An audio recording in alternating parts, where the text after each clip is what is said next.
वैशाख मास महात्म 16वां अध्याय। सभी श्रद्धालु धर्म प्रेमी भाइयों और बहनों को मेरा जय श्री कृष्णा। प्रिय भाइयों और बहनों, आज मैं आपको 16वें अध्याय की कथा सुनाती हूँ। लेकिन कथा सुनाने से पहले मेरी रिक्वेस्ट है कि अगर आपने मेरी चैनल को सब्सक्राइब नहीं किया है तो इसे जल्दी से सब्सक्राइब कर लीजिए। तो चलिए कथा शुरू करते हैं। शांताकारं भुजगशयनं पद्मनाभं सुरेशं विश्वाधारं गगनसदृशं मेघवर्णं शुभांगं लक्ष्मीकान्तं कमलनयनं योगभिर्ध्यानगम्यं वन्दे विष्णु भवभयहरं सर्वलोकैकनाथं। बोलिए विष्णु भगवान की जय।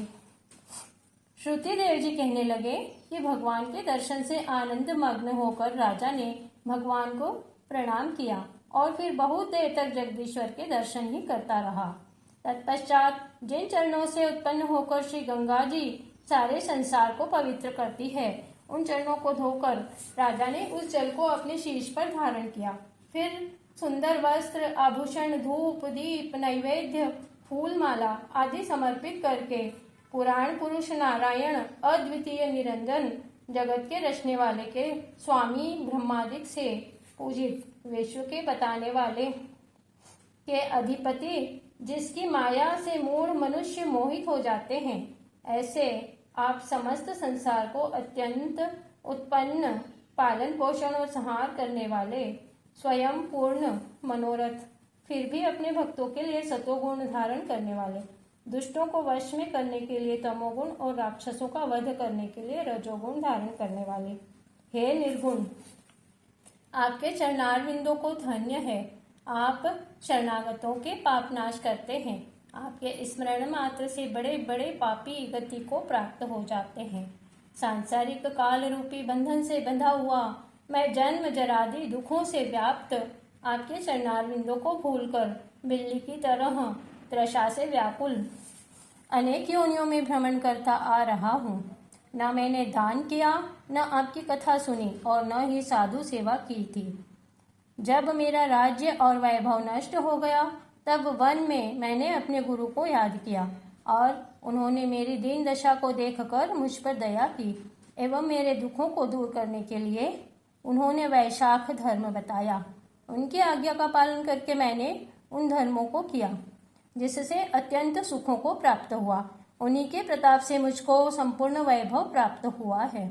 अग्नि, सूर्य, चंद्रमा, तारागण, पृथ्वी, जल, आकाश, वायु, वाणी और मन, इनकी उपासना नहीं, क्योंकि उपासना करने पर भी यह बहुत समय में दुख दूर करते हैं, परंतु संत महात्मा क्षण भर में सब पाप नष्ट कर देते हैं। जिन्होंने संपूर्ण इच्छाओं को त्याग कर आप में ही मन लगा रखा है, उन्हीं के प्रभाव से मुझको वैभव मिला। हे स्वतंत्र, हे विचित्र कर्मों के कर्ता, संतों पर अनुग्रह करने वाले, तुमको मैं बारंबार नमस्कार करता हूँ। मैं आपकी माया से मोहित स्त्री आदि के गुणों में भ्रमता रहा। आपके चरण कमल संसार रूपी दुखों को जड़ से काटने वाले, संपूर्ण पापों को दूर करने वाले निर्मल हैं। मैं इनको छोड़कर पुत्र पुत्री धनादिक के मोह में पड़कर कहीं विश्राम नहीं पाता। मेरी बुद्धि अति मूढ़ है, विषयों में आसक्त है, अतः विषयों में मेरी तृष्णा बढ़ रही है तथा ऐसी ही अनेक चिंताओं में मन फंसा रहता है। जब किसी पर आपकी कृपा होती है तब ही अच्छा संग मिलता है और फिर यह संसार रूपी समुद्र गो के पैर के समान छोटा हो जाता है। हे प्रभु, जब संतों का समागम होता है तब भी बुद्धि आप में लगती है। जो कृपा आपने मुझ पर की है उसके आगे मैं समस्त संसार तथा सारा राज्य निष्फल मानता हूँ। आपके चरण कमल सांसारिक तापों को दूर करने वाले, दरिद्रियों को प्रार्थना द्वारा आनंद तथा सौभाग्य देने वाले हैं। अब केवल आपके इन चरणों के सिवाय मुझको और कोई कामना नहीं है। न मुझे राज्य की इच्छा है, न पुत्र पौत्र या धन आदि की, केवल आपके चरण कमलों का ध्यान ही है, जिनको मुनि लोग अपने हृदय में धारण करते हैं। हे जगदीश्वर, हे जगनिवास, आप प्रसन्न हो जाइए, जिससे आपके चरण कमलों में स्मृति हो। स्त्री पुत्र धनादि में मेरी रुचि न रहे।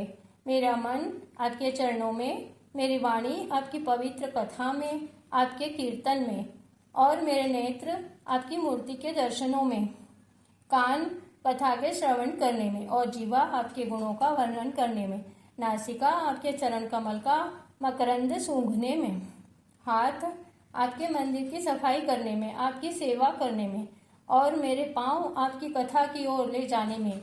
मेरी मुर्दा सदा आपकी वंदना है। आपकी कथा में मेरी कामना, आपके विचार में बुद्धि सदैव ही लगी रहे। एक पल भी आपके प्रसंग के बिना व्यतीत न हो। मैं संपूर्ण पृथ्वी के राज्य की अभिलाषा नहीं करता हूँ।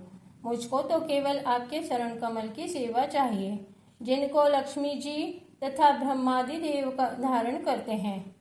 श्रुति देव कहने लगे कि राजा की ऐसी स्तुति सुनकर भगवान कमल नयन अति गंभीर वाणी से बोले कि हे राजन, तुम पाप रहित, निष्काम तथा मेरे भक्तों में श्रेष्ठ हो।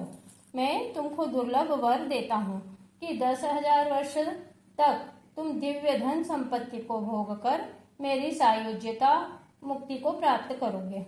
जो मनुष्य तुम्हारी कही हुई स्तुति मेरे आगे करेगा, वह भी निसंदेह मुक्ति को प्राप्त होगा।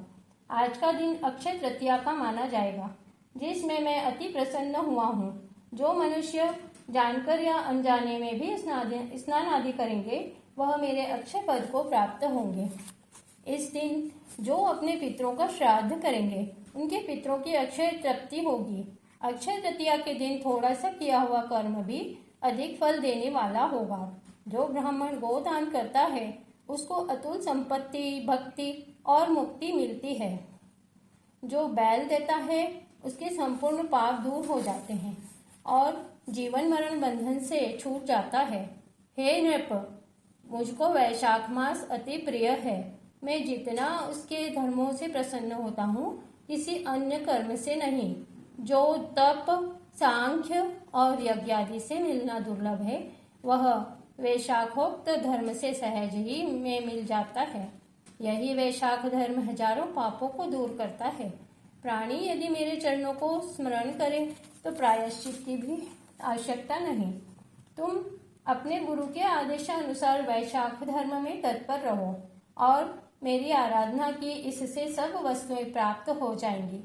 इस धर्म के रत रहने से मैंने तुम्हें साक्षात दर्शन दिए हैं। अब तुम देवताओं को भी दुर्लभ भोगों को भोगो। श्रुति देव जी कहने लगे कि हे भगवान, इस प्रकार वर देकर अंतर्ध्यान हो गए। तब राजा को प्रसन्नता से ऐसा विस्मय हुआ जैसे कोई खोए हुए धन को फिर प्राप्त कर लेता है। इसके पश्चात वह राजा नित्य प्रति अपने गुरु से ज्ञान सुनने लगा तथा भगवान को ही सर्वस्व समझने लगा, जिससे सब उससे प्रसन्न रहने लगे और अंत में वह भगवान की सायुज्य मुक्ति को प्राप्त हुआ। जो इस कथा को कहते या सुनते हैं, वह भगवान के परम पद को प्राप्त होते हैं। इस प्रकार वैशाख महात्म्य का 16वां अध्याय समाप्त हुआ। बोलिए श्री विष्णु भगवान की जय।